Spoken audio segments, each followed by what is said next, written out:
I miss the summer. The weather was so much easier to work in.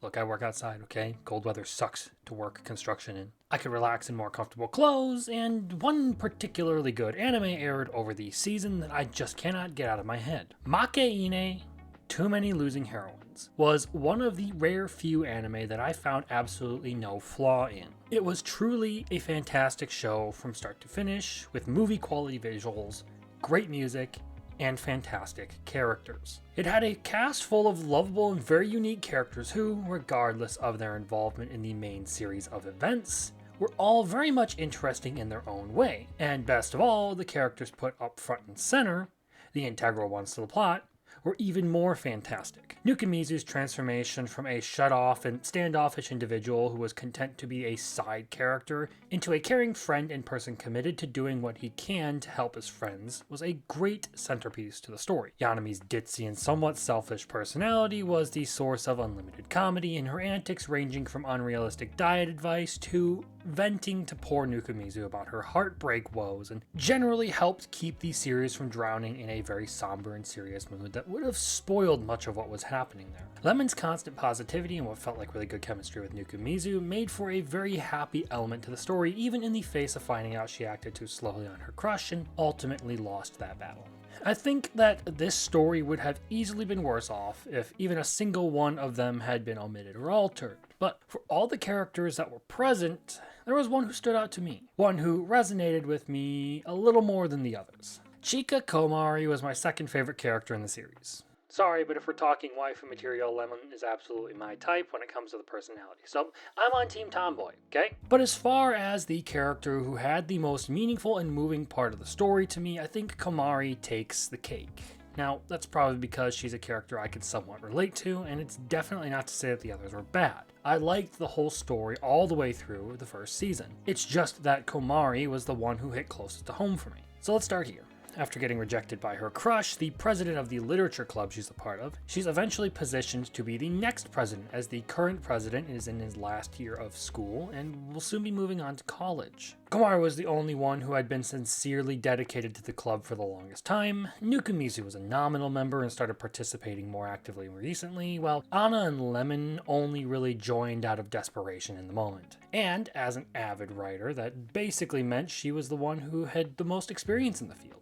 This may sound like nothing special, but let's put this into some more context. Komari is a small, very shy, and very quiet person. She struggles to speak without stuttering, and the general impression she gives off is that of a small, helpless animal that must be protected. And now she was taking on a very active role that required her to be outgoing, speak clearly, and generally have the resolve to be independent. So she's been rejected, and her two closest friends are soon to be leaving school, and now she's saddled with a huge responsibility. And in an effort to make sure that she puts on a good impression for her peers, or rather to actually rise to the challenge because she feels like she has no other choice but to force herself into that position, she takes on the role of being the next lit club president, even in spite of her nerves and reluctance to do so. It isn't like she's not fit for responsibility by merit of laziness or lack of dedication. She's already put a lot of effort into school festivals and is even the oldest child in her household and was partly responsible for taking care of her younger siblings. But her shy nature made it hard for her to fully fit the role of president because she found herself incapable of speaking to people with whom she was unfamiliar. And this all comes to a head when Nukamizu tries, and out of the goodness of his heart and genuine concern for her, since she is not exactly the type to handle interactions with people well, to take over her position as the president of the literature club. It's weird because she hadn't exactly refused his help up to this point. He'd helped her in large crowds, standing with her until they passed and walking with her, and even through the school festival by attempting to take on a portion of the work so that she could focus on what she does best, the writing element of their display.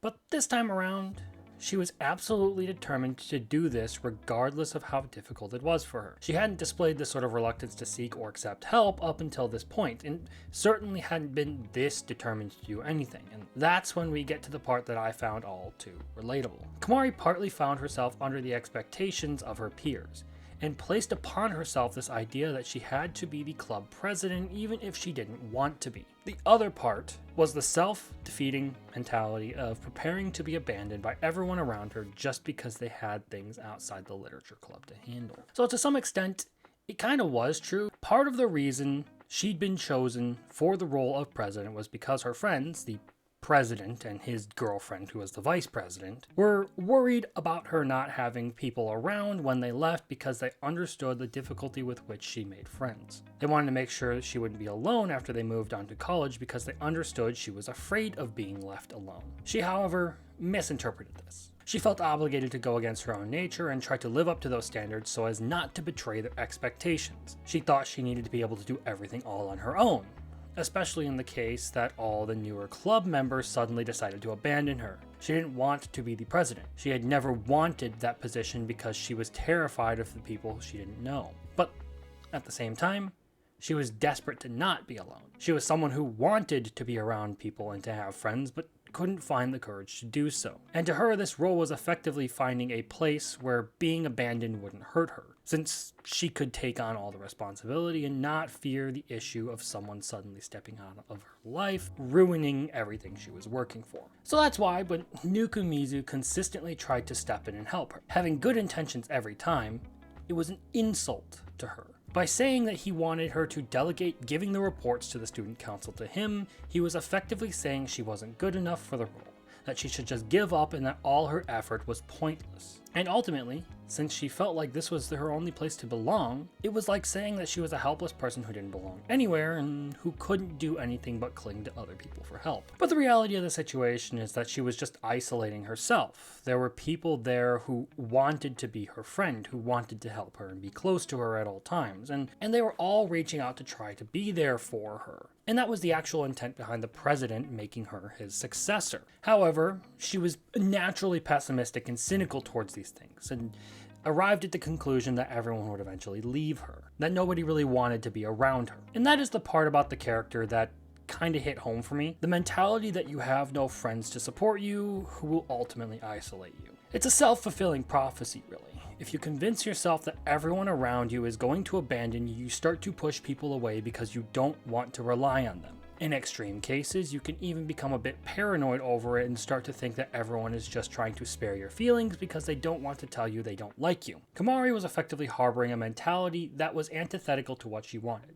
She wanted to make friends and to be close to people, but ultimately she was pushing them away because she figured they would just abandon her anyway. And having been there, I can say it's a lonely place to be, and it is entirely of your own making. Getting too much into your own head, convincing yourself that the people around you don't want you around even though they've never actually said anything like that, can really fuck up your head. And just to round out this whole story, it took a little bit of forcefulness from the group to finally get it into her head that they were sticking around for the long haul. And she finally decided to let Nukumizu take over the position of club president so that he could support her while she did all the writing for the club and wouldn't have to do all of the things that she struggled with, dealing with people, speaking in front of crowds and all of that stuff. So look, there are plenty of reasons to watch this show. It's fantastic, but I wanted to talk about this specific aspect that I found particularly compelling. And if you enjoy these video essays, well, I'm going to be doing them much more regularly on my channel now. It's something I wanted to get back to because I fell off of that train, and that's no one's fault but my own. Otherwise, you can check out some of the ones I've already posted in the past, particularly the stuff I've done about ReZero and Jabba's reincarnation. Those are my most popular ones, so I would appreciate if you checked those out. Other than that, I hope you have a good one. Later.